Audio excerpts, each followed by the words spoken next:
We've just got a couple of students making their way back from the loos, and then we'll get started. I've been holding it 48 hours.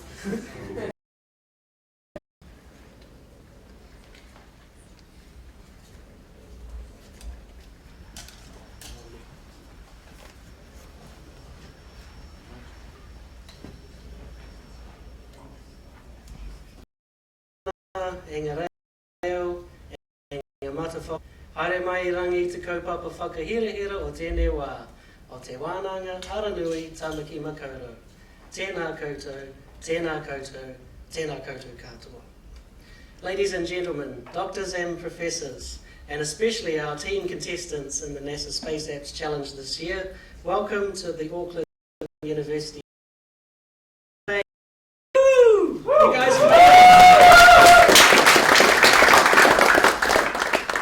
This is the team presentation, the judging, and the director, and it's going to be the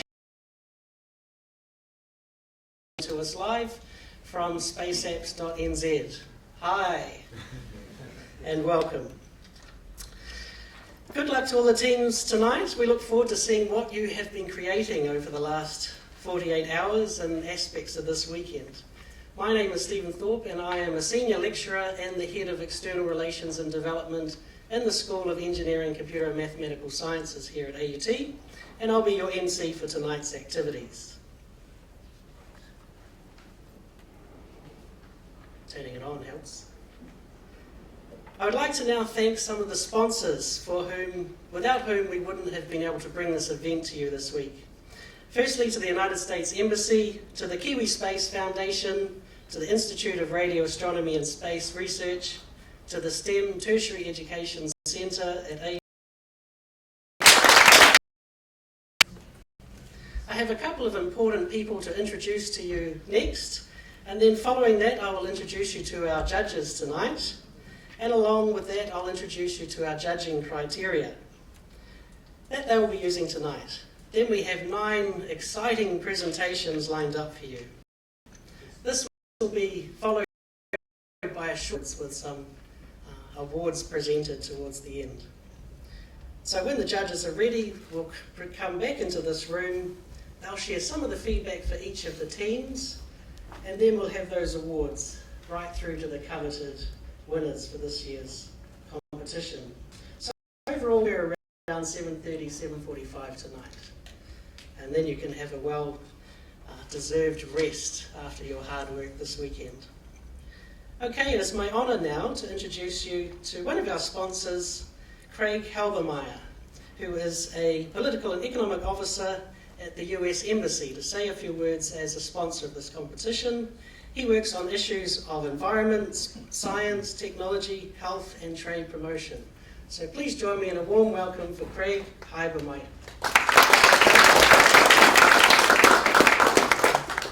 Kia ora and good evening, everyone. Steve, and so my first thank you is just thank you to NASA for trying to make these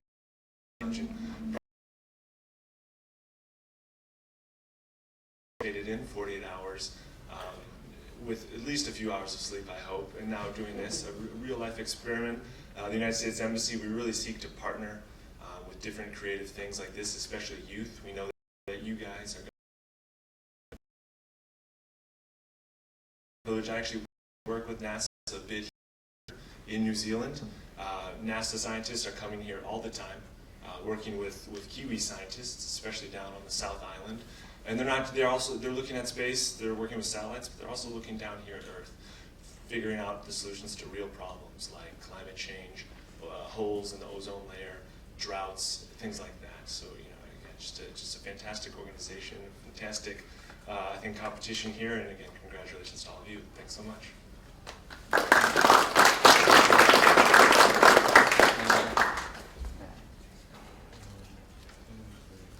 Thank you, Craig. It is my honour now to introduce you to Mark McKay, the Executive Director of the Kiwi Space Foundation.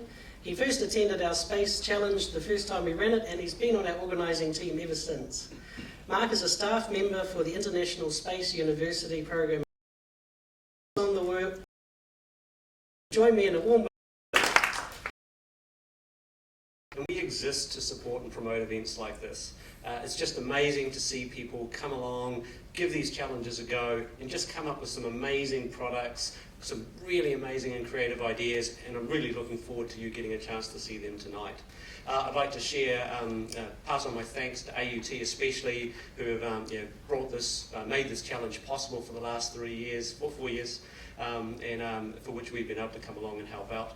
And thank you to all our hardworking participants who have slaved away for the last 48 hours, picking on a little bit more now. I think we're approaching 51, and I've got a few more hours as well up until we're all finished.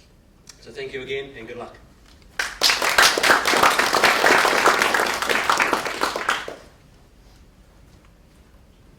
All right, thank you, Mark. Now I'd like to introduce you to our judges this evening. Next slide. First up, we have Michelle Dickinson, also known as Nano Girl.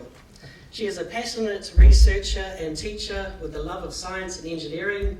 Her interests in both biology and material science give her unique insights to how. Next up, we have Rolf Gera, an engineering analyst and propulsion analyst from Rocket Lab. He graduated his PhD in 2015 from the University of Graham Jets. I think I got that right. Welcome, Dr. Rolf. Thank you. Finally, again, we thank you, Craig Halgmeyer. Hope I got that right. For joining from the embassy. Because there's a People's Choice Award, and you can take your challenge, put it out on social media, share it with the world around you, and get your friends and family and anyone you can convince to like your idea, and you'll win the. On to the judging criteria. The first one is around the concept or the creativity of the idea that you might be presenting. How well does it address the challenge you're looking at? How will it bring about change or shift behaviour? How might it advance the state of science in that area? How might it advance technology or the data that's being used? Some of your next steps for how your project might get taken forward might be part of the impact. And is your project organised and ready to go for others to pick up on the spark of imagination that you've brought forward this weekend? Finally, it's that aspect of storytelling that I know a lot of you have been practicing and presenting and getting ready for sharing with us this afternoon. Also, we want to know that your project page is complete, and I hope Mark's giving me the thumbs up that we've got everyone lined up and ready to go. That the people will need to identify what your project's all about. A big challenge for all of you to get across in 4 minutes, we know, plus there'll be 4 minutes at the end for judges. So that's the. It is my honour now to introduce you to him to chair the session, to present, to lead the presentations. Over to you, Sig. Okay, you guys. You guys know me very well, so and you know what we're going to do. 4 minutes plus 4 minutes for questions, and after 3 minutes, I will show you this, and then this, and you're supposed to finish. So the first. Yeah, Microphone for the first presentation. oh, microphone. Give him the microphone. The mic. And, represents the challenge called Print My Rocket, and he will tell us. Okay, so it's all yours.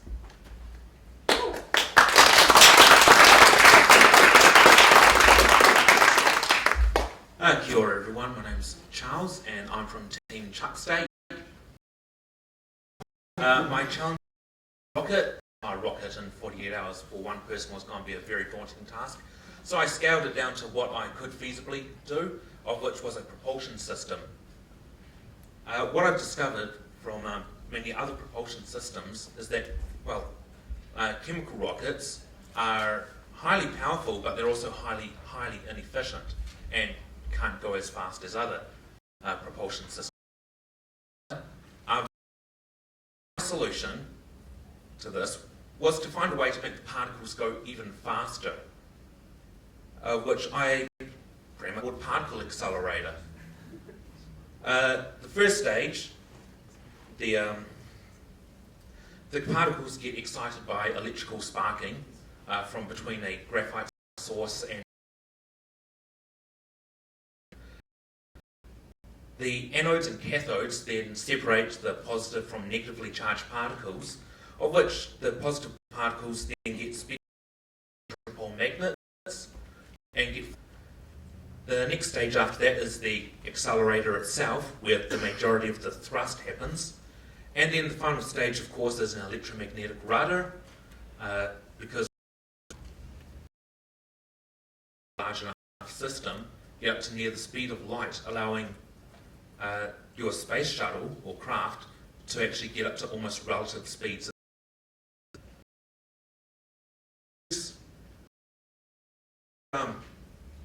My vision is a orbital recovery, effectively a scavenger robot that will go orbit around the Earth, collecting up effectively derelict satellites and other space junk, and then bring them back to an orbital recycler where they can then get recycled and then spit back out into orbit as such.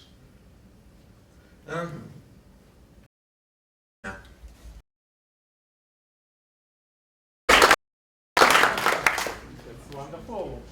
Less than 3 minutes. Okay, judges, do you have questions? Can we ask technical questions? Sure. Okay, I have a technical question.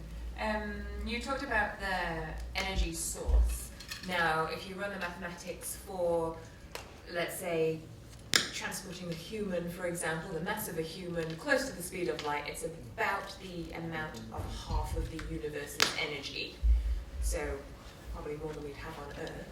Do you have some ideas for what your energy sources might be? My idea was that Earth only got to about maybe 0.1 or 0.2 the speed of light, and that was more for. Okay.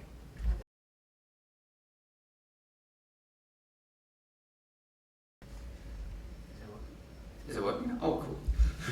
I don't quite get the concept of the space junk collection in association with your transport method. Sorry about that. I meant say strip slithers of metal of the space junk, and therefore use that to refuel itself. Gotcha. And Very much.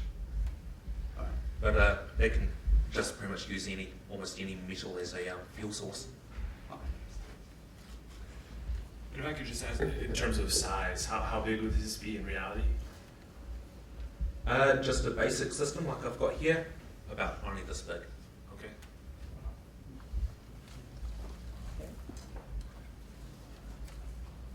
All right. Do we allow questions from the audience, or You're the chair.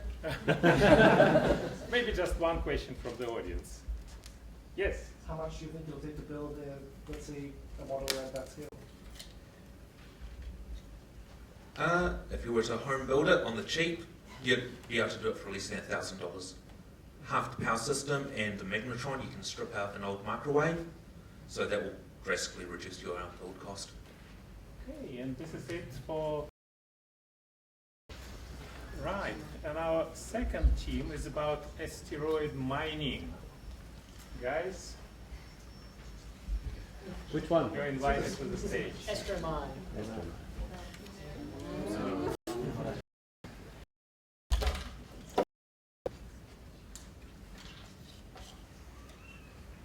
Sergey. Sergey, can you give him the mic as well? Mic.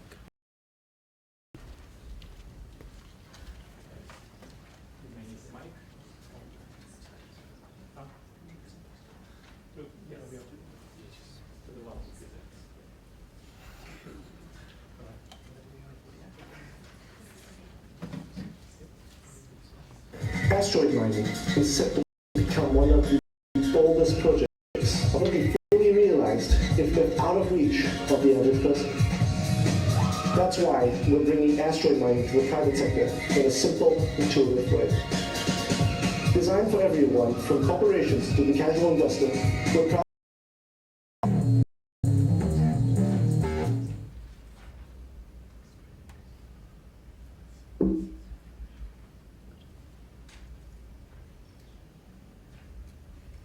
Hi, we are ExoProspect, and we represent the emerging space economy. But today. Now let's talk about resources. Resources like metals, rare earth elements, minerals. It might be hard to grasp, but many of these resources that are critical. Without intervention, we are going to face a real global resource crisis within our lifetimes. But these are problems with solutions, and one of them involves asteroids. Now, the asteroids above and around us contain a virtually infinite supply of resources. And these resources can go for maybe trillions of dollars on the markets today, let alone the markets of a future generation. Now, the technology to take us there exists today. But to make it happen, here's what we really need. There's not much of it to go around. NASA alone accounts for only 0.5% of the US federal budget. If astroeconomics were ever to be a really viable thing, it would need to be privatized, almost through and through. This is where ExoProspect comes in. ExoProspect is the link between investors and industry. Asteroid database, we can list potential asteroids that could make us money. And these asteroids aren't very far away. Some will be really close to Earth. It'll also display. Now, if a certain asteroid mission interests me, I can go in and take a closer look. Here, ExoProspect ahead, I can choose. I can contribute to. Now, auctions are created for the opportunity to design, manufacture, us has been one of two.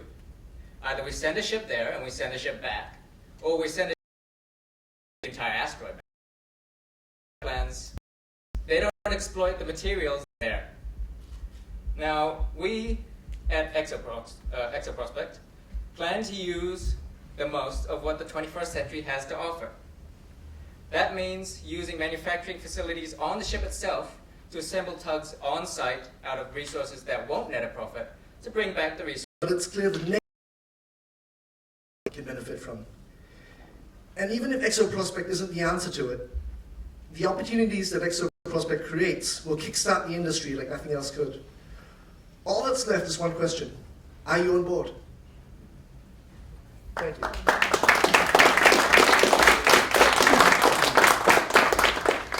It's great. Also took less than 4 minutes. Fantastic. Yep, thank you. So now questions from the judges first. Just a general question. How many of these asteroids do you to fly by the Earth currently, like once a year? That would be interesting to us. Out of the ones that are over a kilometer in size and most likely viable, there's approximately 981 if the databases are up to date. Per year?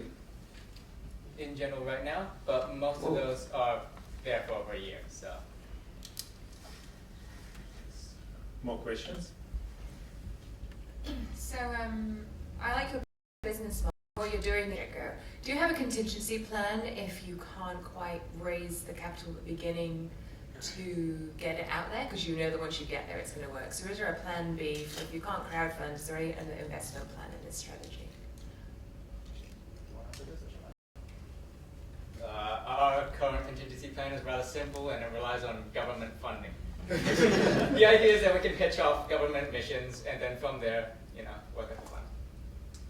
Okay. And Last question, since money, but it maybe Spirit Base does. But my question would be about governance and kind of going up, and what kind of government framework would you be under? Do you have any thoughts? Would it be the UN? Would you launch from a private nation, New Zealand, the United States, elsewhere? I've just been told to plug Rocket Lab. Go ahead and not. It entirely depends on where our facilities are, you know. It's a global market type deal, so that will probably be fluid until it's, you know, we've got the details nailed. One question from the public? From the audience? Yes, please. How are you going to do the? Sorry. How are you going to extract the ores? The ships that we will be sending will have a drill setup available. They may not be storing the materials, but they will be generating them from the asteroid. One more question. Okay. Yeah, thank you very much. Meteorites, I believe the cousins, close cousins of asteroids that have landed on Earth, when analysed, my understanding that we made largely of iron with traces of nickel, with elements no more or no less than what we already have on Earth. So do you think there's a base that's a sample? Do you think it's viable that we could find more precious metals on the asteroids? Yeah, we've actually done studies on the matter. We've found that asteroids can have things like rare earth minerals, platinum, I believe iridium was another one? Yeah, all sorts of things that we can't normally find on Earth in vast quantities, alongside, you know, fuel-creating resources and so on. We think it would net a lot that we couldn't get otherwise.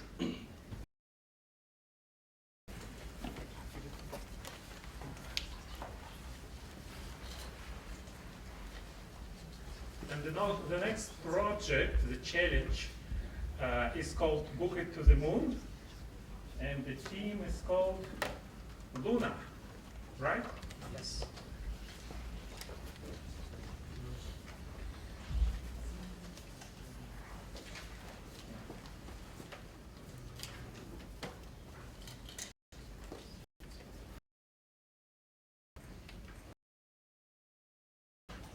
Not a good idea.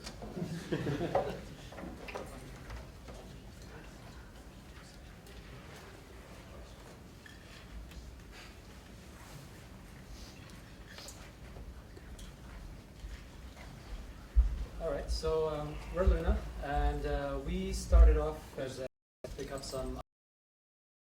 And we have a member from Coastal University, and I'll be located in the city, and Bilal is located up in the shore. And our friend is from Germany, so he's the mechanical engineer from way back there. To start it off, I looked through a bunch of challenges. A lot of them were too interesting, in fact, and it took me a while to sort of settle down on one. But the one that interested me the most was Book It to the Moon. And upon reading its description, it said to develop an interactive app for the moon. I felt that this app already exists on multiple platforms and multiple apps, and it sort of already exists.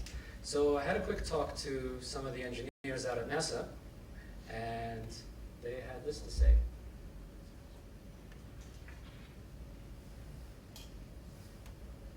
You can get audio.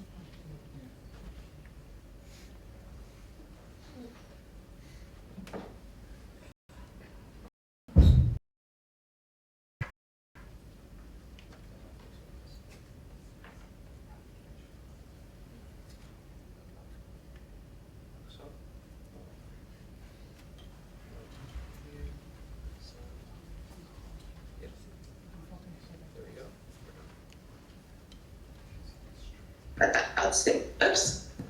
And yes, Sarah actually has a question, Ryan, for you about Book It to the Moon. So I can read that aloud to you. Sure. So for Book It to the Moon, would having a direction of the audience into the criteria of this challenge?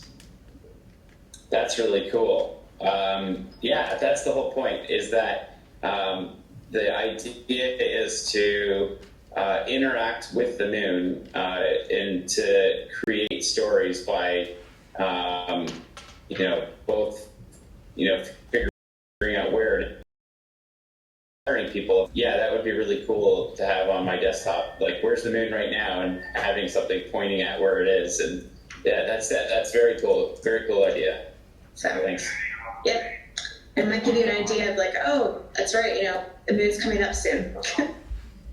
Okay, so they said it best. So we set about designing a hardware piece. This hardware, it'll be a disk on a podium-like thing, and it would rotate about the center axis of the disk, and that disk would rotate about the base. And so the idea is that it would sit on your desk in your bedroom, and it would be able to rotate throughout the day in real time, showing you where the moon is. And at night, it could also project the moon onto your wall, showing where it's heading throughout the night. So me and the mechanical engineer in Germany sat down together to figure out how we could put something together like this. And it's just based off a spherical coordinate system. You'd have your controls being on, you'd control two angles. You'd control phi and theta, and those would determine where the arrow is pointed and where the moon is headed. So, and we put together a model that would show how this would be put together. And we have a bevel gear, stepper motor, and controlled by an Arduino, and that Arduino would talk to the phone. There's also a company that we would. There would also be a phone app that would calibrate and tell the device whether to point at the moon, to point throughout the day and night. Cool, so that's another app. And for the future, we plan to CAD drawing. There's still a set of gears that need to be done to finely tune the rotation around that disk, and hopefully add in other features to point at other objects.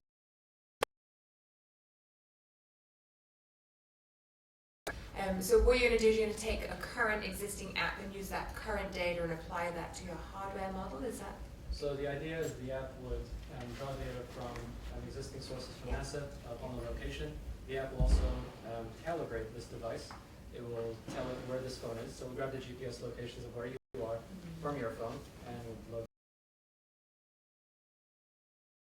that data. On the distance. That would be provided in the app. We had the idea of also having the arrow projecting a moon so as it's going. So it's sort of like. Can I make a quick? I really like this idea. You could actually 3D print at school the cogs and the gears and the whole system. And I just wonder if you want to, just a statement, you might want to integrate that to make it buildable at home. Yeah. Sure. Thanks. I'm good. It's fantastic. Okay. Oh, great. And maybe which is set at manufacturing.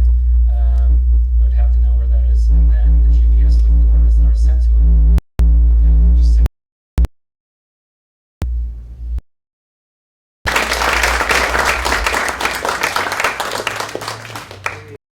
our team to our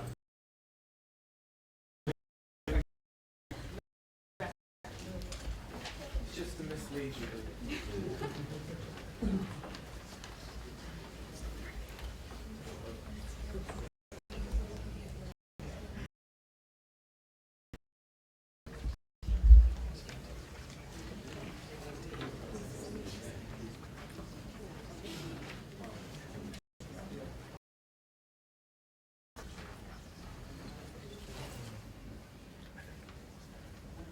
Can I get the HDMI pieces here?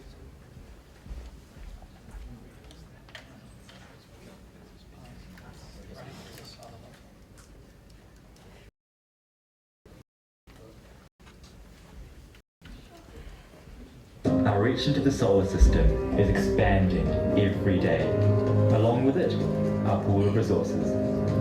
That's where we come in.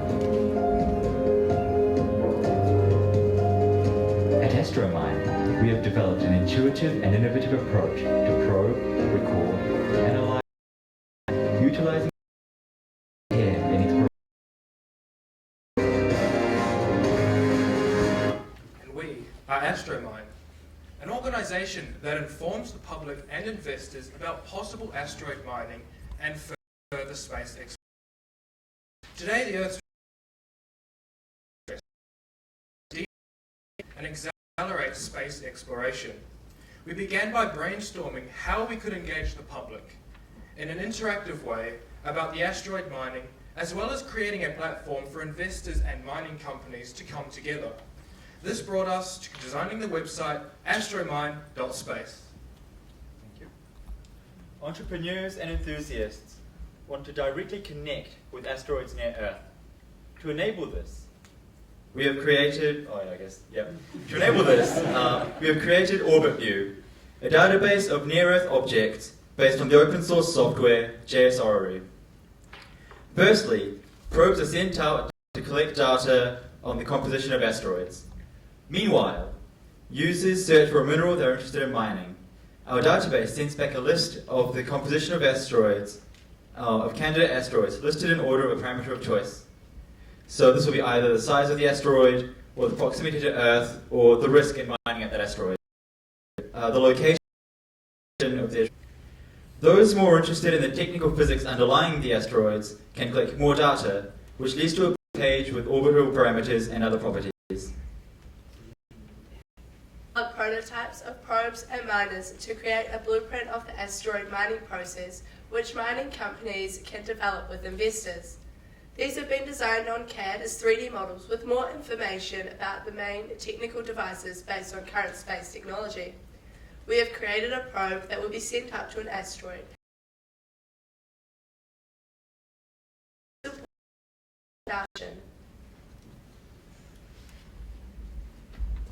Once an asteroid is mapped and picked, the mobile material mining unit and its container will be sent to the asteroid, where the unit will head out material either to the mothership to save resources or to the Earth. These prototypes have been designed to be self-sufficient from the resources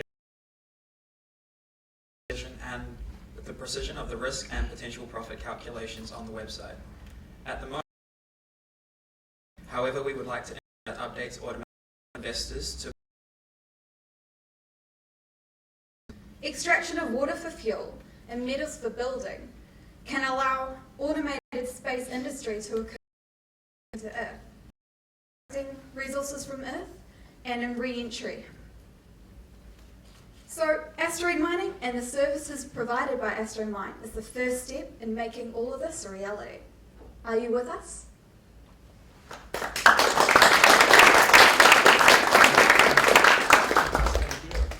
Well, questions, please.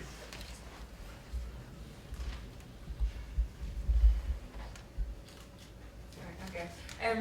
Was that a live website that you were running then? Were you running it live? Yes, it's a live website we recorded pre-hand for the presentation, so it's screen. Yes. But the website is fully functioning. It's awesome. Up and running, you can check it out.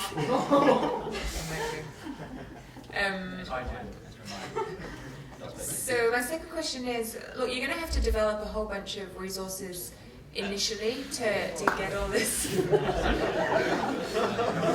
It's alright, just your project.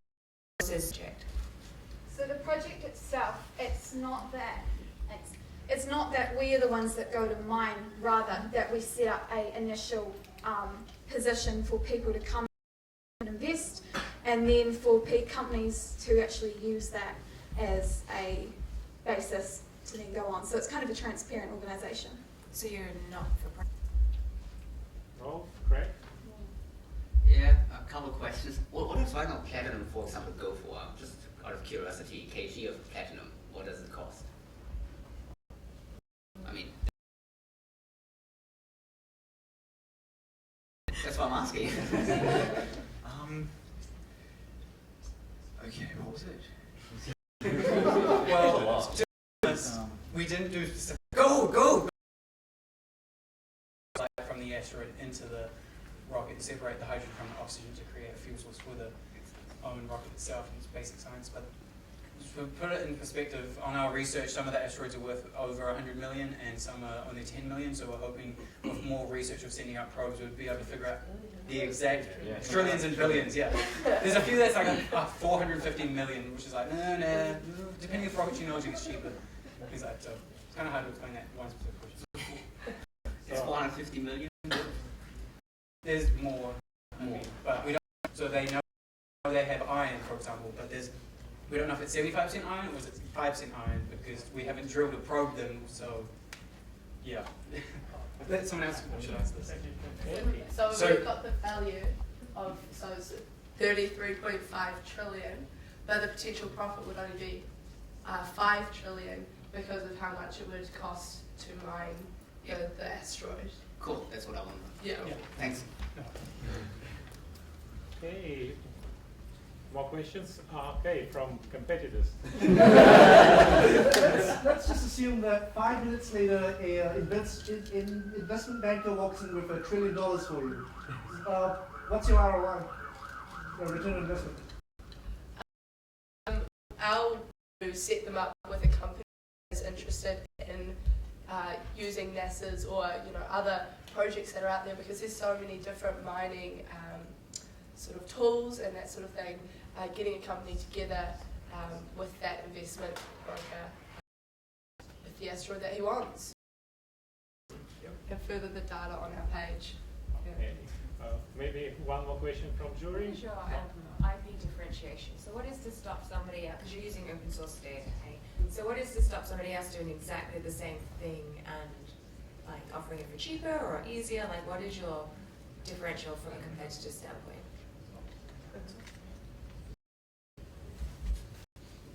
Money in. We get like our name said, we didn't really our future space exploration. So as soon as you gather resources, we're hoping in the future that these resources you can use to build other spacecraft and start exploring more space. Space. And possibly with the open source and that, further research would be able to develop our own system which doesn't rely on that, so that we could obviously have full control over that and go from there. All right. Thank you very much. And platinum is about 12 hours. Okay, thank you.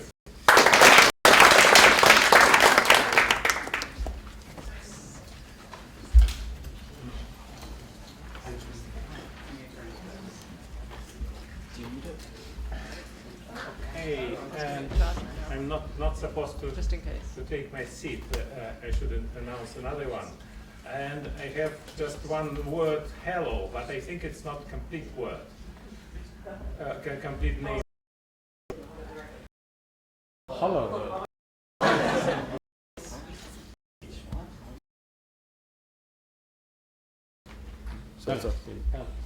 I have excuse. It's not printed. It's just written. Hello.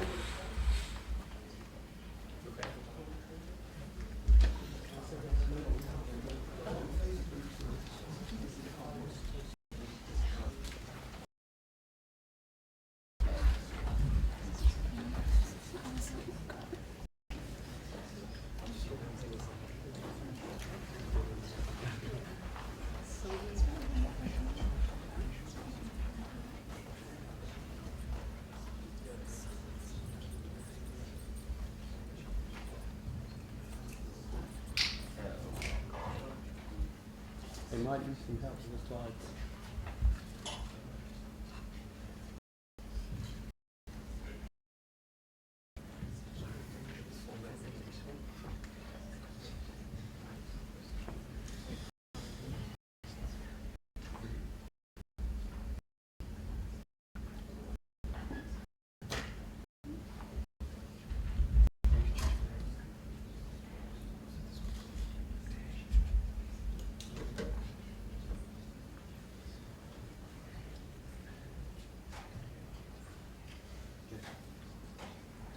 Okay, you can start.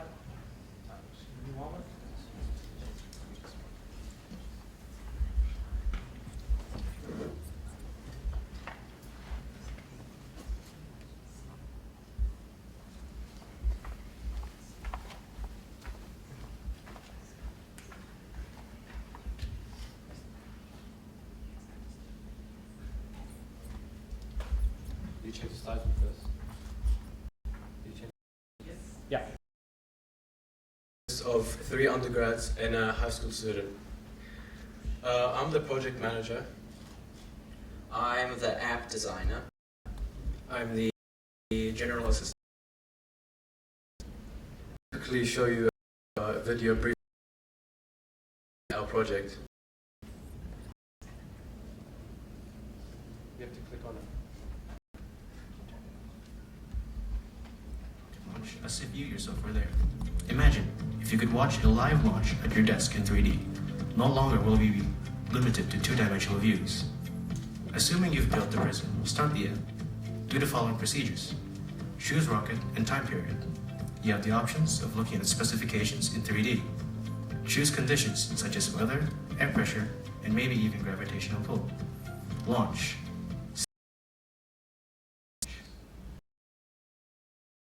Challenge was to create an app that would show a virtual representation of a rocket launch as if you were watching it from a safe distance, and we decided that, well, also it required that you would have audio solution and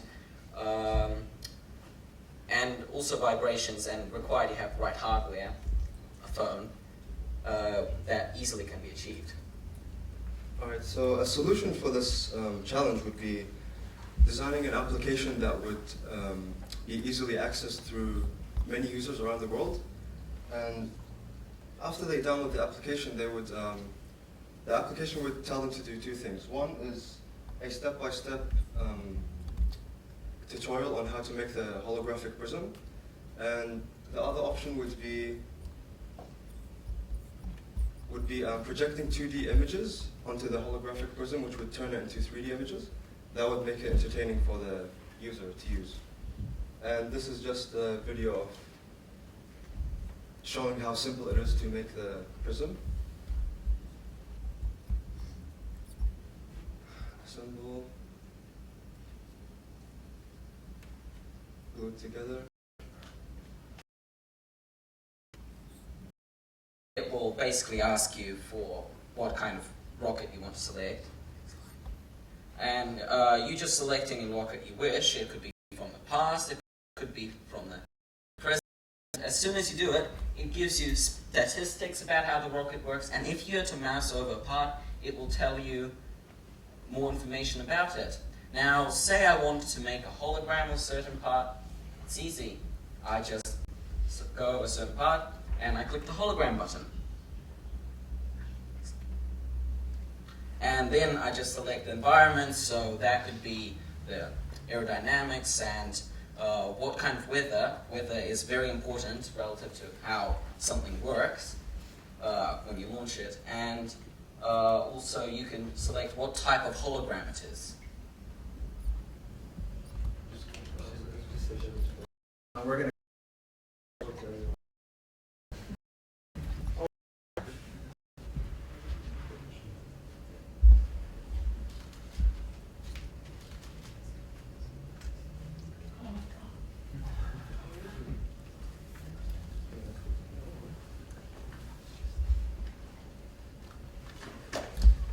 throughout the project, we decided to focus on a specific age group, which are high school students and below. But of course, this app can be accessed by anyone. Using a hologram is both entertaining and educational because it creates a more dynamic learning experience, engaging our Plus, how can you expect to learn effectively if you're not interested in it? Therefore, an idea that came to mind is customizing your own size, weather, air pressure, and many more conditions. This can encapsulate new minds as it forces them to think, learn, solve in more innovative ways. I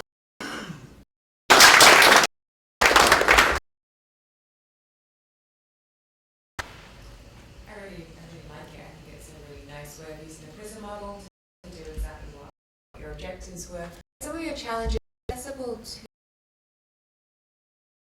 school children. The issues? Yeah, it should be available on all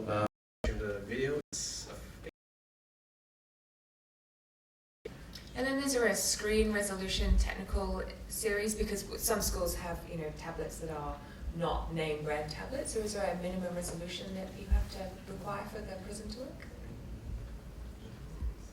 Sorry, I'm asking you technical stuff. No, that's fine.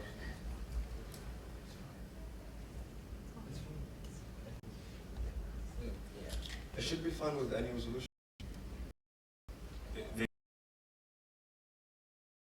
Let's say it's here on Earth. Weather would be how hard the wind is blowing, if it's raining, dry conditions and all that, etc.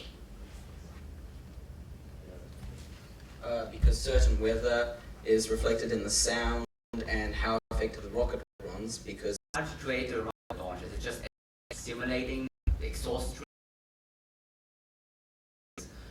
Really great feeling. Like when you are next to a rocket engine, you feel it. It's not so much what you hear, it's what you feel. It's the same. As we said, it's supposed to be from a safe distance, the sound that you'd hear from a safe distance, not like close up.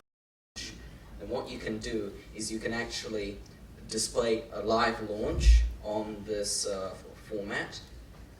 Okay. All right. More questions from jury? No? Should we take one question from public? No. Okay, very good. Thank you.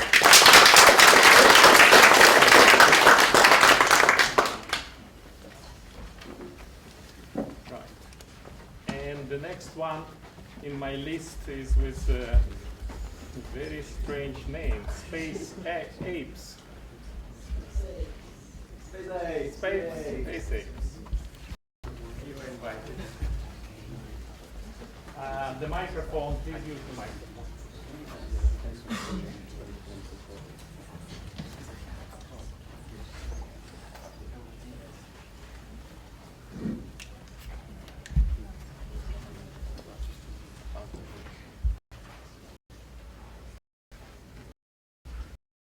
So hi everyone, we're Team SpaceApps, and so our team consists of myself, Jemima, Ju, Jeanette, Yuan, Faizev, and Finn, who is currently on call at work.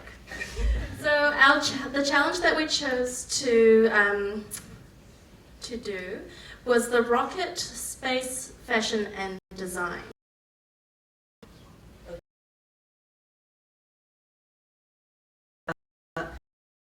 You have, when you breathe in oxygen, you breathe out carbon dioxide, and on Earth, we have plants that take care of that conversion back to oxygen for us. But when you're in an enclosed environment, and also radiation, so that's another health hazard that our astronauts face. So to this end, we've designed, we didn't want to fund the required solution.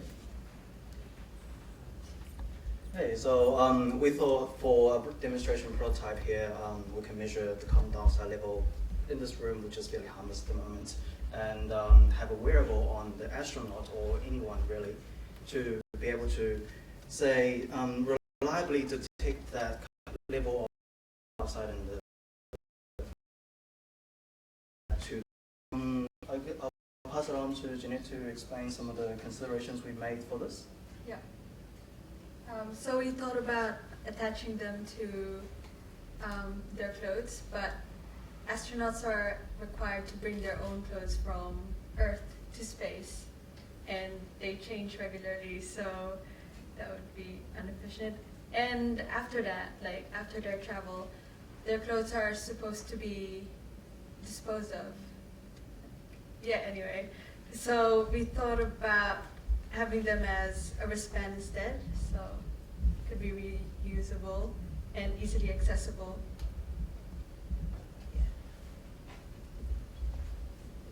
Cool. So what we came up with was a LED strip attached to an Arduino, which is wirelessly connected to our CO2 sensor. So we've scaled this down a bit, so because otherwise we don't have dangerous levels of CO2 over here. So I'll get Jan to blow on that, and that should hopefully change colors.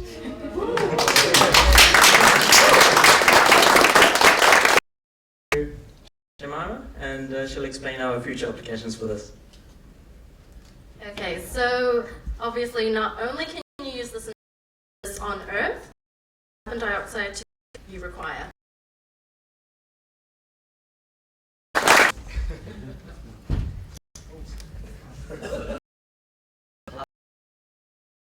Any different from what's when power plants, for example, have these batches, that's how much radiation they get. So what's the big new thing here? Say for instance, or task was on space. In the space station, there are trapped bubbles of carbon dioxide gas, which are they could float around the space station, and there's areas where stationary sensors wouldn't be able to detect that. For example, so say trapped bubble of carbon dioxide and this.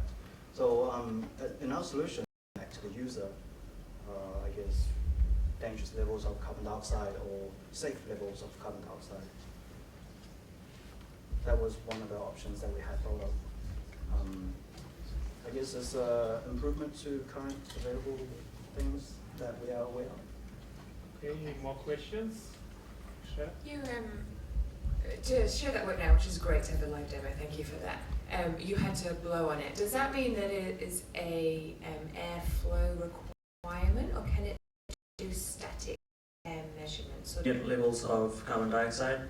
So the sensor can be changed to anything, but the one we've chosen, like I said, obviously we don't have dangerous levels of CO2 on here. So at the moment it's just measuring ambient levels of CO2. So if it goes above that. Then. Second question on that. Obviously in space there are vacuums and other types of air environments. Would you have to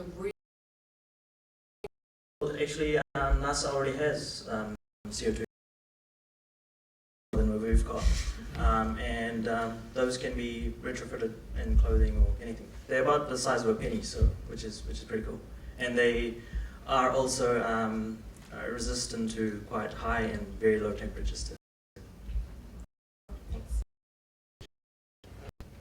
From the public, from the room? Yes, sure. So you mentioned that you took into consideration the fact that astronauts need to throw away their clothes after or something. After clothing, correctly? Sorry, so actually the research with this suggests that they basically airlock their clothes after about 2 weeks because you can't run a washing machine in your space to conserve water into Earth. So that's how they get rid of their laundry. So if we're going to build this thing, which costs like $200 in the sleeve of your shirt, and we're burning that, it's not really feasible. And it's also, NASA has flammability requirements, and this is currently running on if it runs on lithium ion, it might explode. So, so you know, we just put it on the wrist just because it's much more practical that way. But sure, maybe in the future you can put it on your clothes. Okay, thank you very much.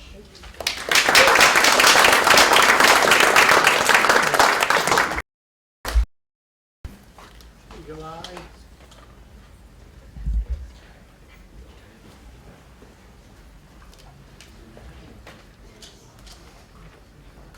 Microphone.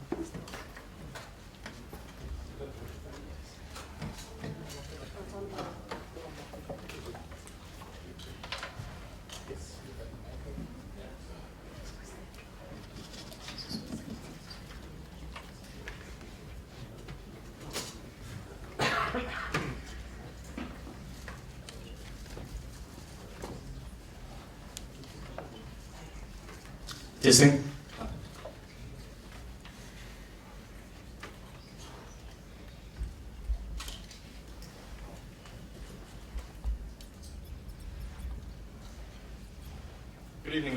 Good evening, ladies and gentlemen. My name is Jun. This is Calvin, Gina, T, and Younghoon, and Andy, who could not be with us this evening. And together we are Stark Industries. In response to NASA's plea for a solution to the challenge, "Don't crash my drone," we have spent the past 48 hours planning to create something much bigger than the challenge itself. This challenge is very special to us as we are a group of drone enthusiasts to resolve 2016 in the second half of drones used by individual users. You can see the increase in sales on the right. The FAA believes that 30,000 drones. It's really sad to see so much negative media surrounding our community of drone flyers. Rules and regulations related to drones. It's crucial that this educate and build awareness in the greater drone community, as well as provide them with a channel to connect and share with each other.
The Stark Industries is pleased to present to you Eagle Eye, a mobile social networking app targeted at the small but growing drone community.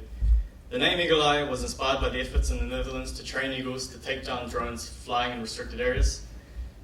Eagle Eye gives drone enthusiasts of all skill levels access to critical information about their surrounding areas that will help to ensure that they don't crash their drone. Our solution involves retrieving data from the drone via Wi-Fi to the device, storing this data in the cloud to then access via the internet. Most commercially available drones will have the hardware necessary to achieve. The homepage contains a map of a real-time GPS location of the connected drone. The page will display data gathered from the drone, such as altitude and speed in a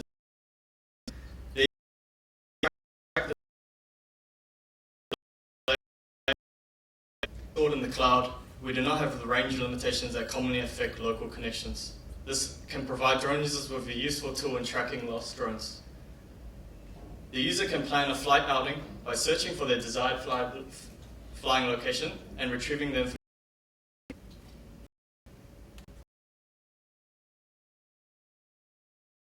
Flight meeting in Cornwall Park via this, the M icon for meeting. More information on the red zones can be found in the zone page. In this case, we see that the red aero drones are typically 4 kilometers in radius in New Zealand. The weather page can display real-time data.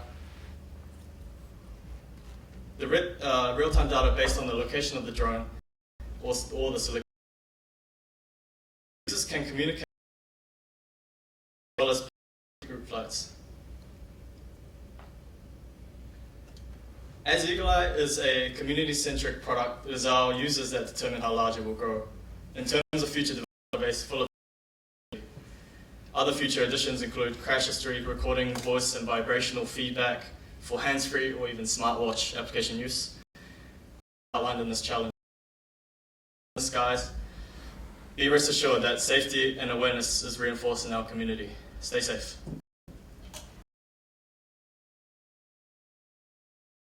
Show us, is that something that actually right now works? Yes, so we created the app mock-up in a web page, in web format, and it's currently live on our test website.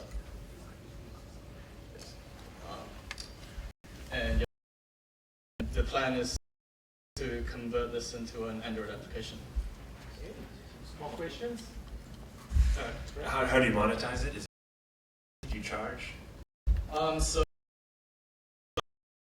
we will be wanting to. It's basically a social network, so we'll be looking at advertising, and the idea is we want to have as many users as possible, so it would be free. Have you thought about the legal implications of this fly my drone and do what I want to do, and if I crash into a tree and damage somebody's tree, I sort of bounce off it and keep flying and pretend that wasn't me? What you're implying is that now as a drone user I would probably be registered to my drone and people will be able to track where I've been and what I've done. So if there's a legal incident, for example, you would now have the data that could be criminal evidence against a drone flyer. Have you thought about who would own that data and where you might stand legally? The idea is that the data is separate from the companies, the product companies, and its users' own data. We would be looking to certain levels of encryption of this data to ensure that privacy and things like that aren't for the drone community, and we believe that it will work together, hopefully, with the users. Okay. All right, more questions? Right. From the public, yes? Can you fly the drone?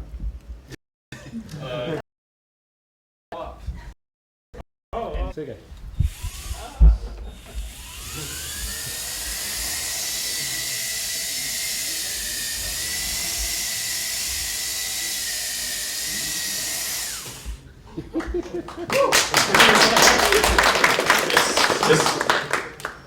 On the app, would AUT building be a no-fly zone inside?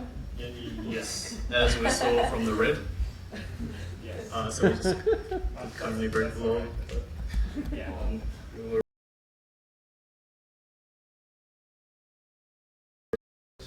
Where would you host your operation? You mean like which site or Which country? Can you repeat the question for the mic? Let's assume that a year has passed and your operation has matured. Where would you host your service? Your company. Will it be in New Zealand? Hosting the server for the data, or in terms of Everything. office? Headquarters. Data, yeah, service in terms of data. Egypt. I guess it doesn't really. And we have to move to the next presentation. We have two more presentations left. And this one is Sim Space. Sim Space, are you ready?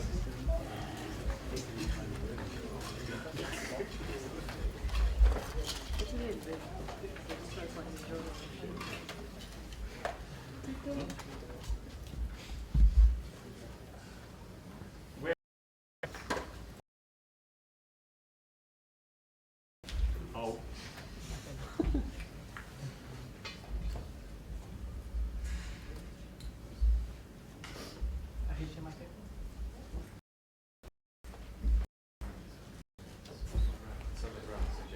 Oh, you're right.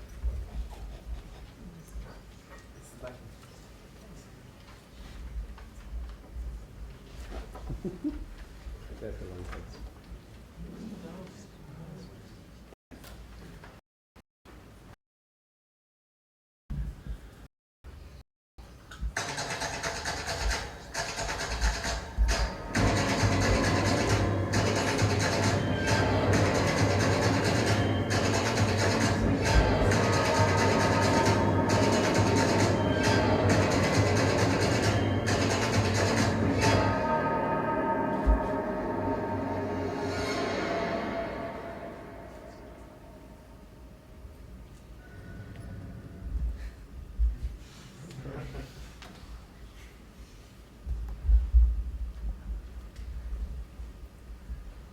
Microphone. No, It's on. It's on. It's working. Okay, what's the most valuable resource on Earth? It's us, humans, people. So when we are sending people to another planet, a completely different ambient, we have to make sure that we are building this game. And also, we have entertaining elements, as Augusto and Sujay are going to explain. So, why do this game? First, imagine that you are an astronaut living in Mars. That's it. That's just the only. No, okay. No, yeah. So the game. What better way of learning than by entertainment, by playing? I mean, I learned English playing video games, and I turned out pretty good. Is to of other planets, and a second reason embedded in this one is to bring NASA into people's home by means of entertainment, and also this game can little space into the colonization of other planets, and also to help researchers to find out what possible issues can outcome from this, from human conditions to other atmosphere conditions or planet resources conditions and such. Okay. So, what is this project generally? So basically, all right. Basically, we made a first-person sandbox space colony simulator. We had a few core features. One is this feature. It's something astronauts have to be aware of when they're in space, because, or in planets with low to touch on, because in space can really mess with someone psychologically, being isolated for extended periods of time, or the idea of being alone. Being away from home. So, and another thing was we wanted to build plans on real data, such as the soil, and also help people cooperate. Because most astronauts, their missions aren't done alone. And now I'm going to just show you a live demo.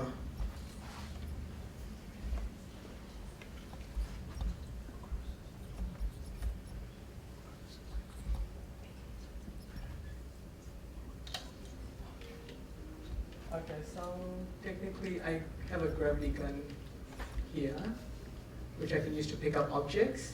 I can move them around freely, or I can drop them wherever I want. Or I can do this, I can shoot them further into the distance. Also on 30 seconds. Okay. You can also use jetpacks. By using virtual reality to make sure you will feel like you are living in Mars, like you are an astronaut out of Earth. And we are not just doing Mars, doing other like or unknown planets. Render another planet with different conditions to make people feel attracted on playing the game. That's it. Thank you, everyone. Thank you.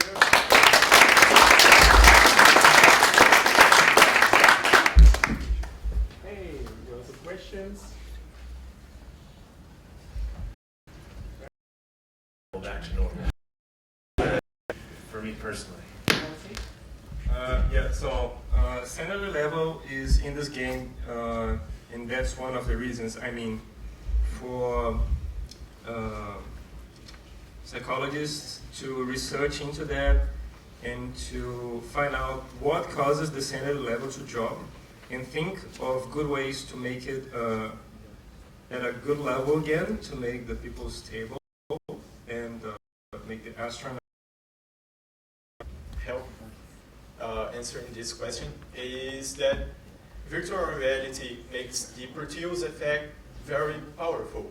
The Proteus effect is that you cannot really separate what is virtual to your real life. So if something happens in the virtual world, it will affect you somehow in the real life.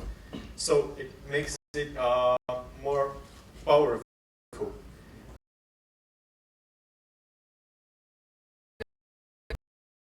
in an Oculus or under virtual reality is it's got to be realistic, right? We've gone through the prototypes where, like, I've done a fish game where it looked like a pixelated fish. I wasn't convinced. Yeah. So how are you going to make it as, let's go to Mars, for example. How are you going to make it as real as possible? Do you have access to data from rover, for example, or is that something you can talk about? Yes, we are using image scanning to scan, use data from image scanning. We are not scanning the planet, it is already done. So, use this data and make as close as possible to the real planet. Yeah, and you answer that.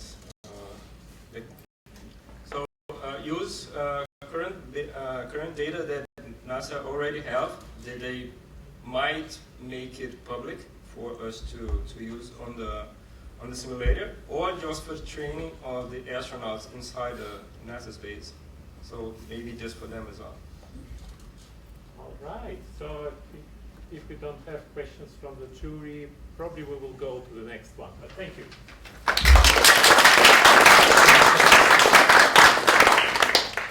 And the next and the last presentation. Oh, time flies. Armadillo Module C. Do we have one? Oh, there we go. Oh, beautiful. So it's Armadillo Module C, C standing for cycle. When we think of space, when we're 6, when we're teenagers, when we're adults, the first thing that's an astronaut.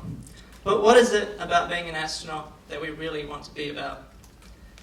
For me, it's the visualization of wearing an astronaut suit.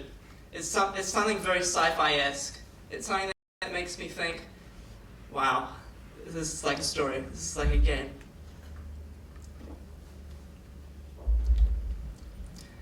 Through culture, religion, sci-fi, comics, music, art, Mars has been something of a near Earth, something that we look forward to, something that we plan for. We've made it something that, well, something that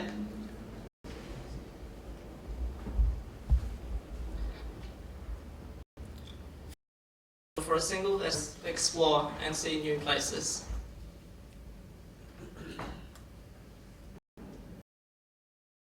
Bobby. I don't actually know what it is, eh? It's pretty cool though when you see it in the movies. Darth Maul's other drone, and other Men in Black 3, and that bottom middle one is an actual thing that broke one of the speed world records on a sand flat. What I'm designing is already out there, but what I'm doing is making it work on Mars.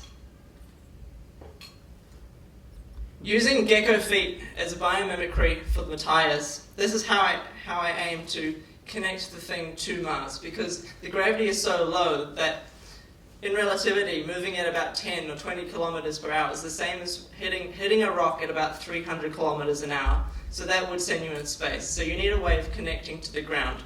There are scientists who have created a glue and in process of creating a material sticks to. It is a gyroscope spinning quite fast. What this does is that on boats, if it turns over of the wheel, it stabilizes. Of the wheel allows for the user to tilt, and it'll be about that size, is similar on the bottom left, on the right, left, yeah, left. So it'll be quite small. So the idea is that it would fit on the back of your backpack as an astronaut. So you'd pretty much do this. So you'd have your motorcycle there, and then you'd bend down, clip it on, and then go again. I know. Assisting in the cycle action will be a dynamo hub. What a dynamo hub is turns your turned energy, no idea what it's called because I'm a designer, not an engineer, into electric potential energy. So this aids in going up and down cliffs, across flats, and if you're a tired astronaut, it helps you get back home to your base again. This is a visualization kinda from a friend of mine. She didn't quite understand that it was cycling. Now, the reason I've chosen cycling, amongst other things, is that in the brief it states that it needs to use fuels that are on Mars. When we look at Earth and we look at fuels that we do use, such as fossil fuels, you'll see that they aren't things that just go on forever.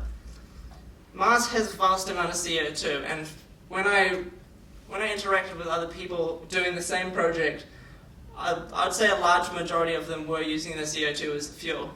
For me, I didn't want to do that because after a while, it probably would run out, especially seeing as there are no other animals or plants emitting this CO2. So using cycle power allows you to use something that is always there as long as it's being used. And as far as I know, man will always have legs. Thank you. Oh.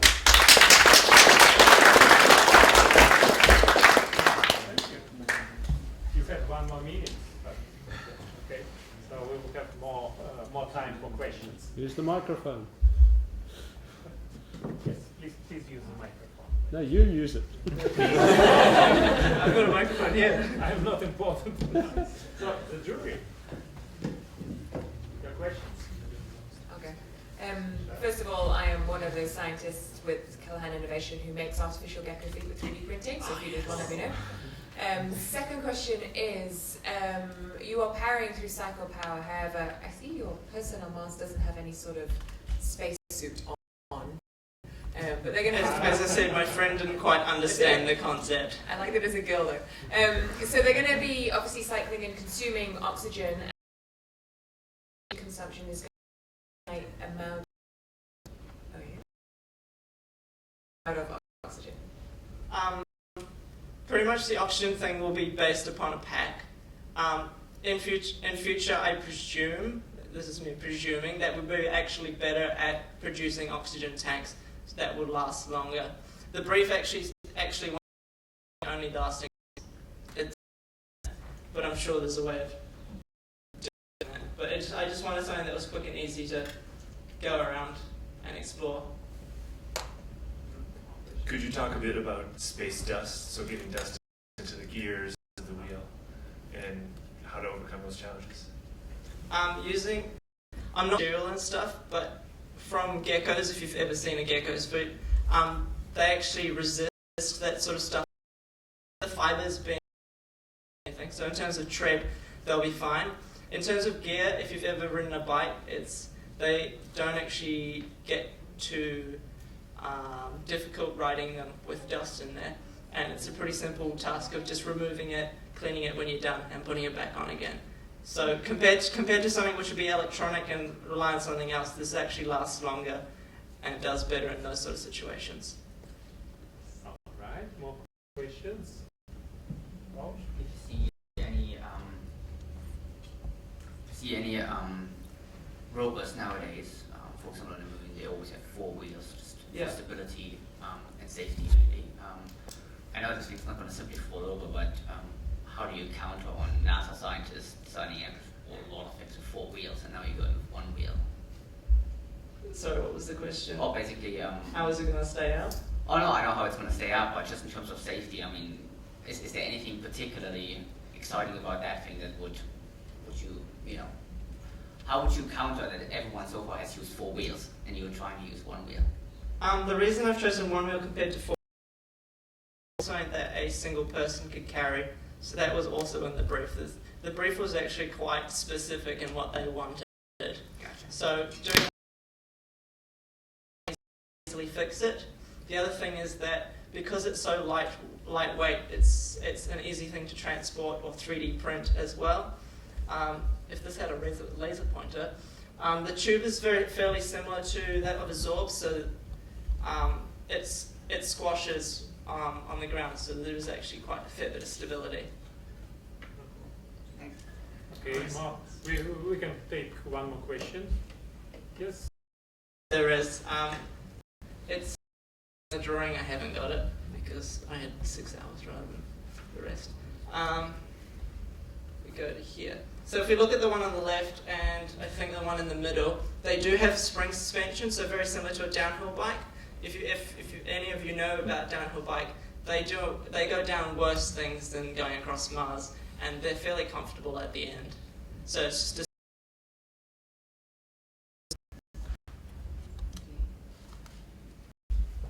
It looks as though it's just designed to go on the flat.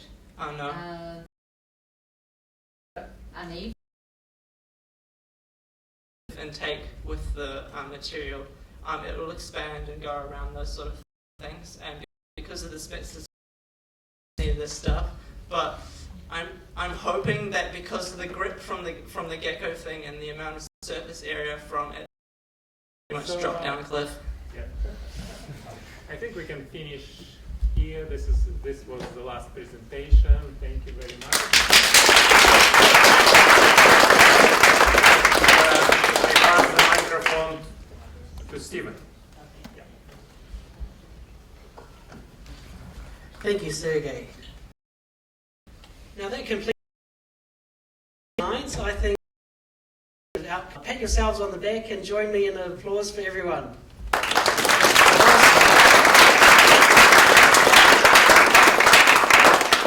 Outstanding efforts this weekend. Now I mentioned earlier the People's Choice Award earlier this evening. Now I call on Mark McKay to come to the stage to talk to you a little bit about how that works and explain how to vote. Ladies and gentlemen, please join me in welcoming Mark McKay.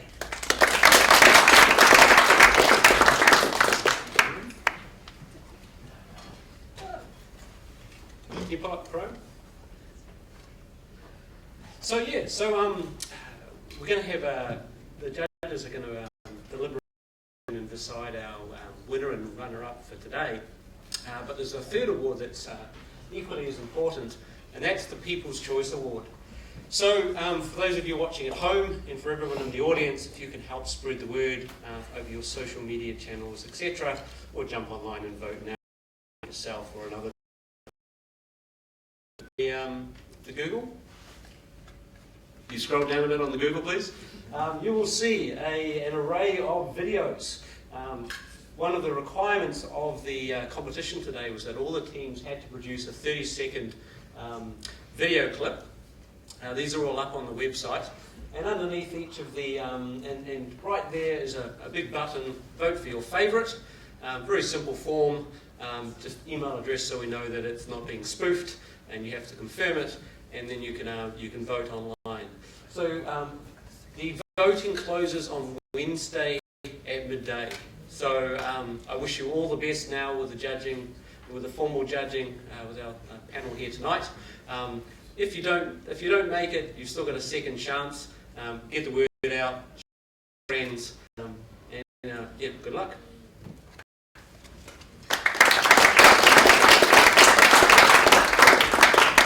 Thank you, Mark. Now, if you'd all like to join me and the team out back through the foyer in the WG 306 space, we'll leave the judges in here to deliberate and fight furiously over the winners and the runners-up, and join me for a few light refreshments, and then we'll come back in here to hear the judges. Back to all of the team.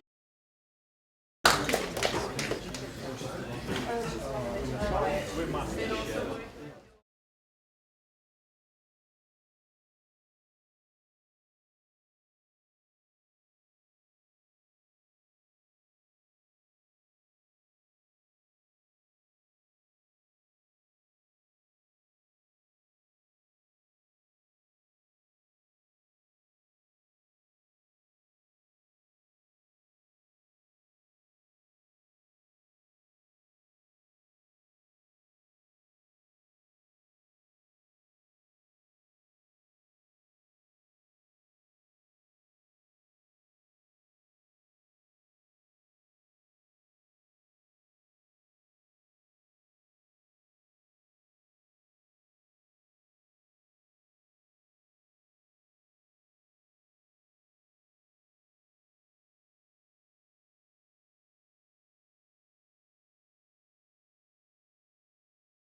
Okay, well, I thought I'd run you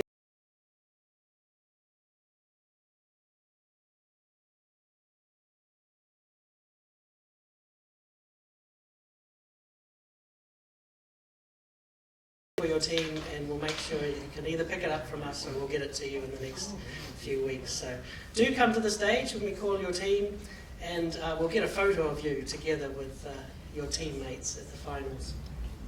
So we thought we'd invite people back up to the stage in the order that we presented, and the judges are going to make a few comments about what they liked about the challenge that had been presented and how well it was tackled. And then after that, I'll invite Professor Suge back to the stage to present the final winners, which we won't know until the judges announce them. So first runner-up, and then the grand winner. And then after that, we have a special award, and Professor Suge will say a few words at that point about his impressions of the competition, and then we've got... Sound good? Yes.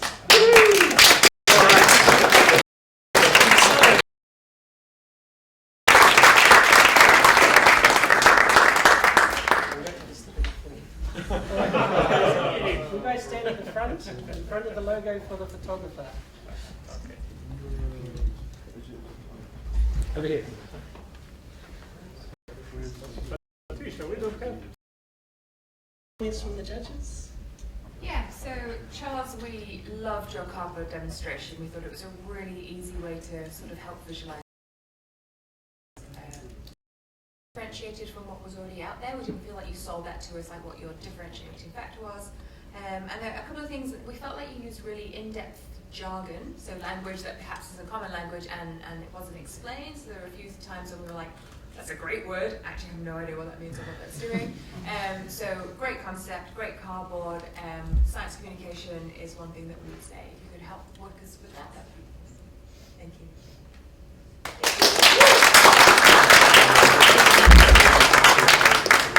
Sorry. But anyway.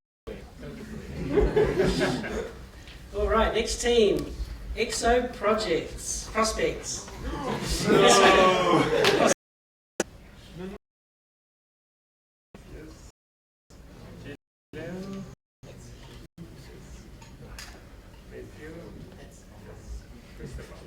All right, you guys line up for the photographer.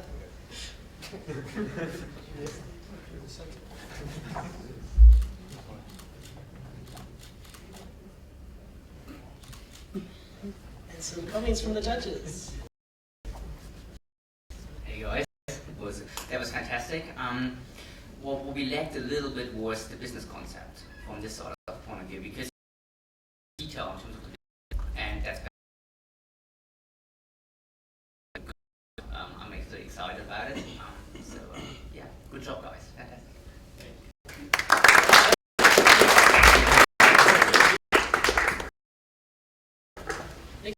Luna.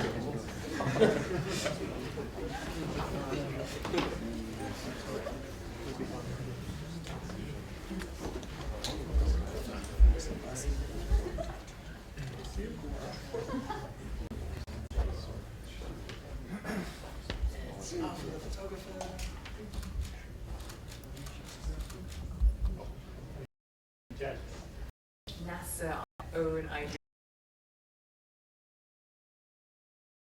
This, and you went back and you said, "Have shared innovation?" And it showed that you guys are outside of the box thinkers. So really nice. Love the concept. Love that, you know, it was clear, it was easy to do. You seem to have a great idea on how you'd make it. You had some design in there, some CAD. Like, I feel like you could build this tomorrow if you wanted to. So strong. Happy with that, and thought you were really novel, and I like that you pushed back to NASA when you came up with something really different.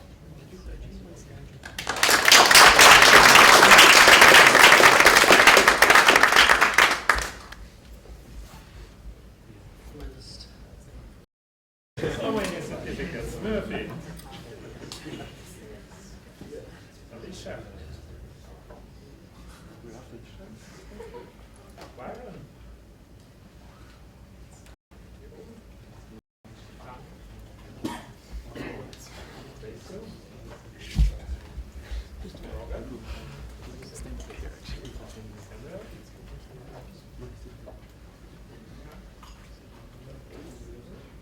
And we have two more, Romney and Melia. Oh, okay, but can I just pass to one of you? Okay, now photo.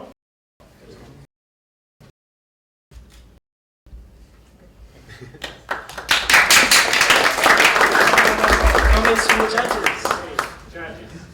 Yes, hi, Astromind. So congratulations overall, very good. Really liked it. I thought it was a good video to start, good storytelling, which is a very good team effort overall, or incorporation of the team. Liked that a lot.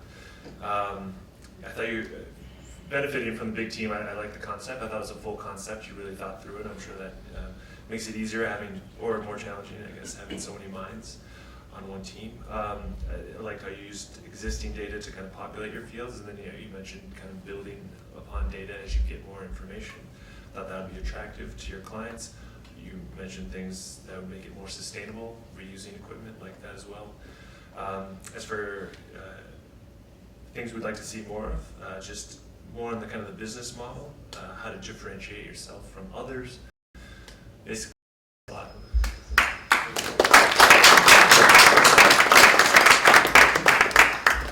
All right, next team, Halo launch.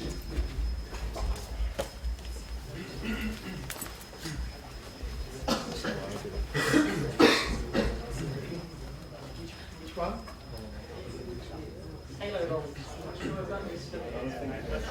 Yes, yeah, okay. But, yep, let's take a photo. Okay. The photographer. And the judges. A bit more and kind of working weather into it. I don't know if you can model the weather in your design.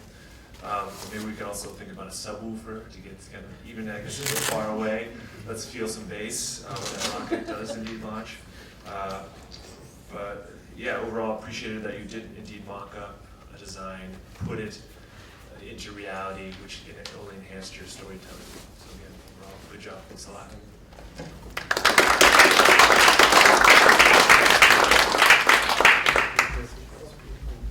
Next team, SpaceApps. Not me.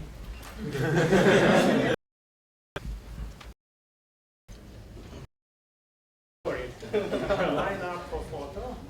That is the space station design. Oh, is that us? Yeah. What are we doing?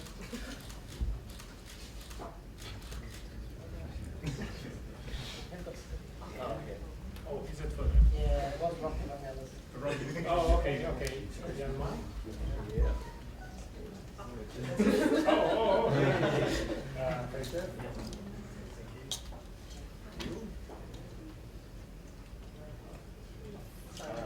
you.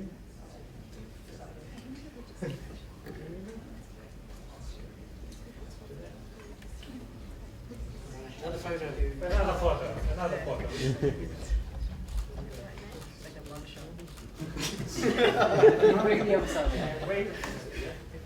From the judges. Yeah, guys, great job. Great job. Yeah, it was a good presentation, particularly your demonstration. Absolutely good. We felt it was a bit out of place for the space environment at the moment, but I have there could be a different application actually here on the planet when you do stuff with liquid nitrogen, for example, in a classroom to produce ice or other funny effects, freeze roses. You have oftentimes the issue that students might suffocate from just nitrogen gas, effectively. If you have that thing on every student's wrist and it goes red, and alarms would be an absolute fantastic application and would enhance science in schools. So I like the idea. Thanks.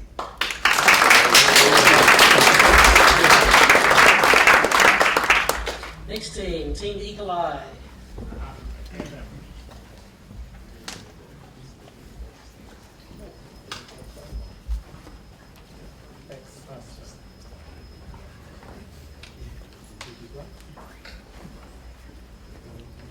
Alright, indeed.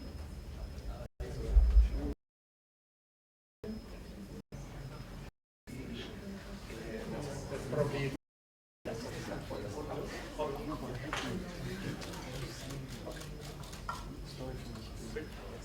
From the judges. Hey guys, good presentation. I like that you're so enthusiastic about drones and try to create a nice app for it. I love the app. It was good to see that you actually did something, put something in motion.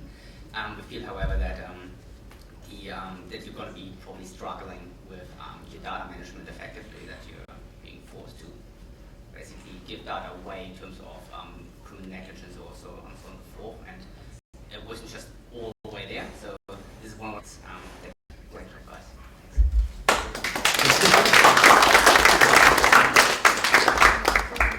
All right, we've just discovered the certificate for PAX thrusters, so I'll invite Charles Stewart back to the stage for a photo.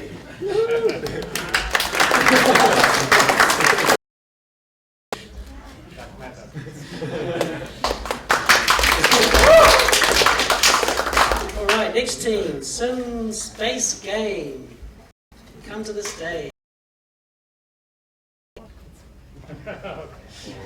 Oh, we'll put you in the middle. We'll put you in the middle.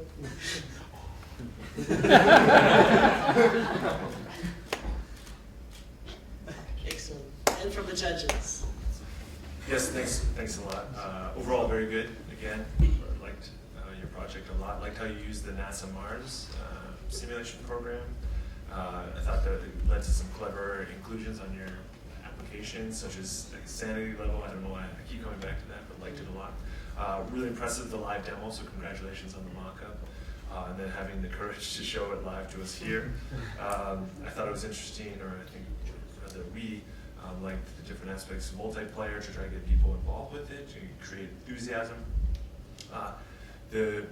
As for things we'd like to see more of, just on how does this add value to kind of the existing space out there? How does it, simulate the reality and prepare people, I guess, for actual space travel? We're all very good. Thanks. Thank you. Now, next team, Armadillo Module C. We don't have any certificates for you, but we'll get your photo.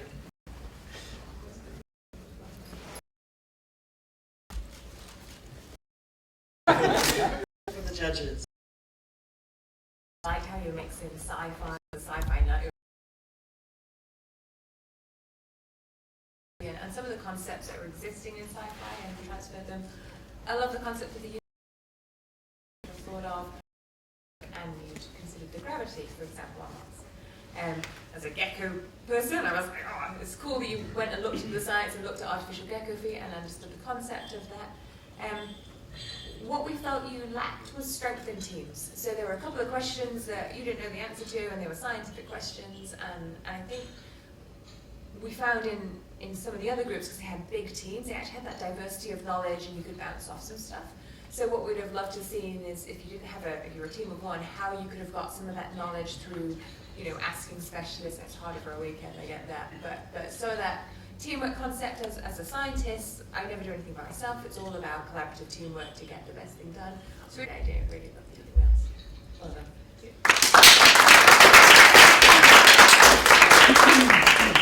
Congratulations to everyone. You're all winners tonight.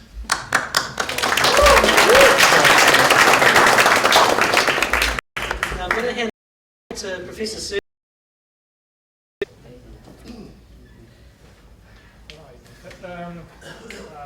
It was our number 4 year, year number 4. And after saying, I think it was a great year, and thank you for your contribution. All teams and presenters were superb, very interesting. In AUT, School of Engineering and School of Computer and Mathematical Sciences, and not everyone was convinced that it was a good move. But now I see that yes, engineering, computer, mathematical science, including astronomy, it works very well together. And also we have a faculty called Design and Creative Technology with this School of Mathematical Sciences, School of Art and Design, and School of Communication Studies. And today we demonstrated that all these components are very important, including communications and art and design and, of course, engineering and astronomy. Yeah, today, when I looked at judges at this table, I recollected this famous American Idol.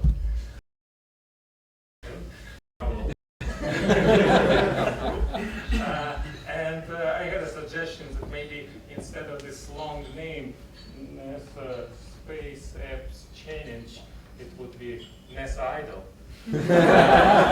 Or 11 Idol.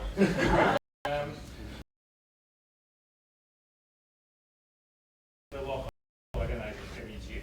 And it's my honor to thank everyone who made it happen. Mara Hasoda, she is not here from the consulate. She was in every hour meeting and contributed so well. Stephen Thorpe. Applause. Incredible Mark McKay. We have this certificate for you. Should give it to you and shake your hand. Thank you very much.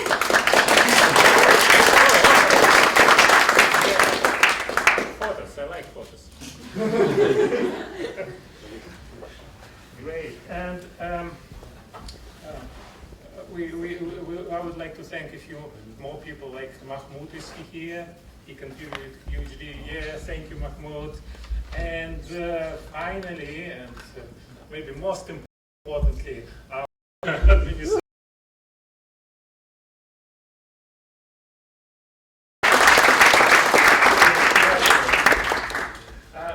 One more thing I wanted to do.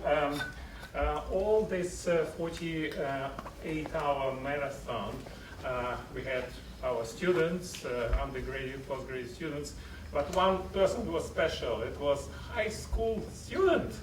So I have something special for him, little tiny something. So Jonathan, please come here.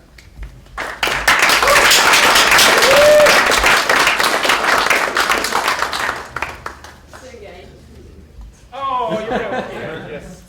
Yes. In our opening, I said a few words about what we are doing here and how we communicate very well and work closely with space agencies like NASA, ESA, JAXA, and most importantly with SpaceX.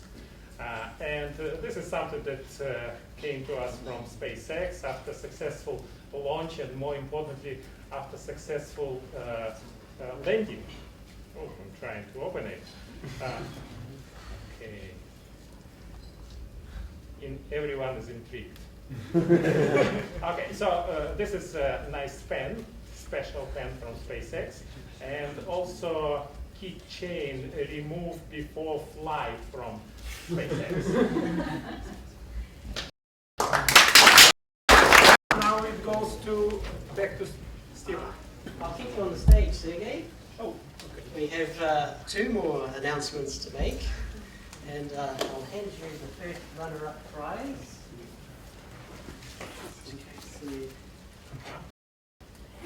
Let us in. We're very pleased to announce this team. I would just, maybe if I could add 2 quick comments. One is that, or 3, but again, very overall, very impressed and congratulations. I think it's very important. On the presentations, overall I thought having energy is good, just generally, so get up there and have some energy. That can only sell us, because we're not just, I think, I'm not a rich person and don't do angel investing, but I've had the pleasure to talk to some people who do, and they're not just talking about the concept, but actually the team. So they want to see how that team is going to sell the audience or sell the potential investors or the judges.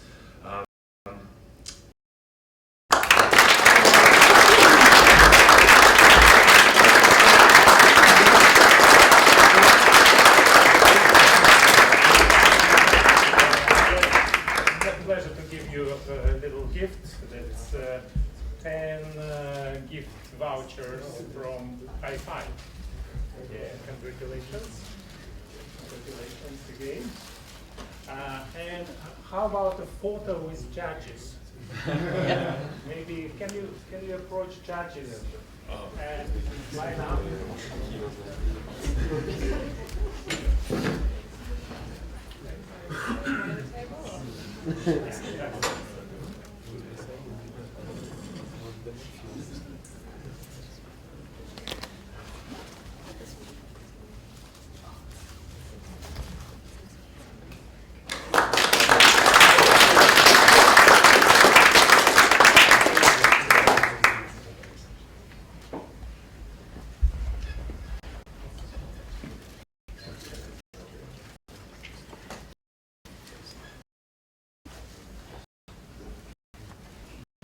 And to the winners of the 2016 NASA SpaceApps Challenge AKL. Okay, so again, I just want to say, look, you guys did a great job. 48 hours, it's crazy what you guys did. I can't believe you built wearables and you guys had prototypes, and you guys are amazing. When it comes to competitions like this, you know what we're judging on. So my challenge to you is, if you saw what we were judging on, had you checked off everything that we were judging on and made sure that you were presenting that to us? I feel like some of you knew that list and made sure you did, and some of you just sort of thought, well, I'll sort of get it in the long run. So when you're going to enter these competitions, we're going to judge on specifics. If you know the specifics, make sure you check them all off. And so with that, we felt that this team not only did that and they checked off all the specifics, but they really defined what we thought this program was. We did have a couple of scraps back here. So while you guys were eating, let me just say this was not an easy decision. We did fight. Nothing physical, but we argued a lot based on the criteria. So it came down to criteria in the end, and it came down to storytelling. Are you pitching a story? Do you look like a team who could make this happen? Was this a good concept? And so with that, I would like to announce that the winners for 2016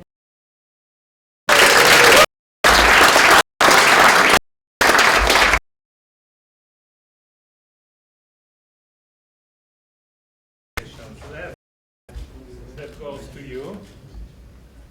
And little gift, that's 20 gift vouchers. Okay.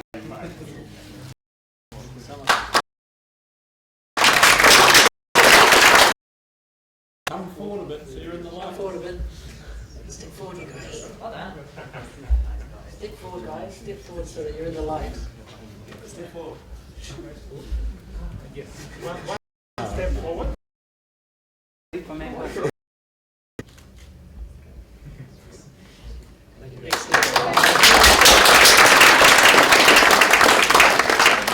Those of you with us last year will have seen Yasser in the podium and runner-up last year. This is your practice run for the podium finish next year. Right. Where's my pointer? There we go. This brings us near to the close of tonight's challenge, but first I'd like to invite Patricia to bring along some gifts for our judges. And I'll invite Sergey to present them.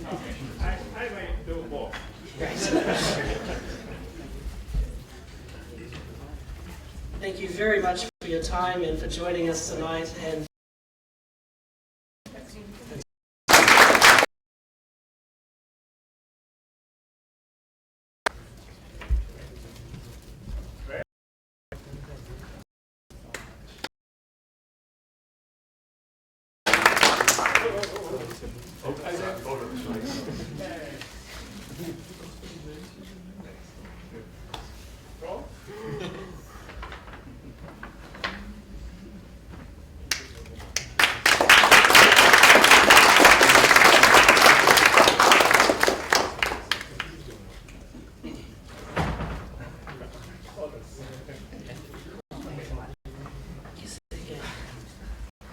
Right, my next item is about the international competition, and to remind you about the People's Choice and anything else you'd like to let you know. Ladies and gentlemen, please welcome Mark McKay. Right, so congratulations to our runners-up and to our winning team.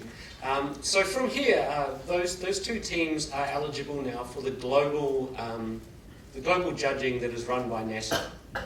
So they'll have a chance to review their video, tweak a few things around the edge if they want to, and submit that. And that goes to a professional judging pool with NASA experts and stuff assigned to each category. We'll work with them to choose the category they want to enter into there. But there's still one very important opportunity for you to win. I've said it before, and so please do remember, go to the SpaceApps.nz website. Same chance to win and get your project reviewed by the NASA professionals out there. So congratulations to everyone again, good luck, and go to direct everyone to spaceapps.nz to begin to win.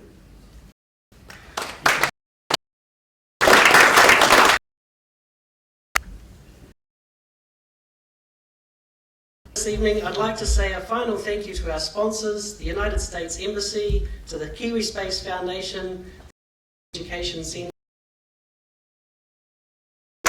That brings us to the close of tonight's activities. I thank you all for coming. To the wonderful participants, I hope you've enjoyed the exciting challenge over the line. You can have a bit of this challenge when you wake up tomorrow morning. Awesome effort, and to the teams going forward to that international competition, our very best wishes. For now, a good night, a safe journey home, and perhaps we'll see you again next year.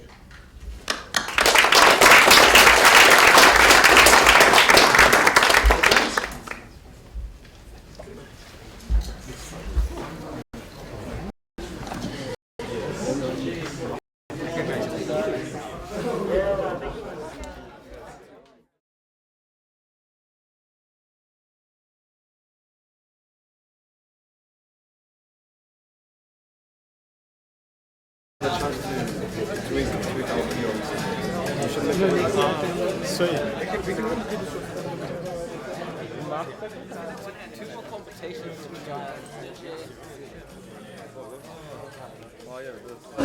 I don't know. I haven't even seen it. Uneven number.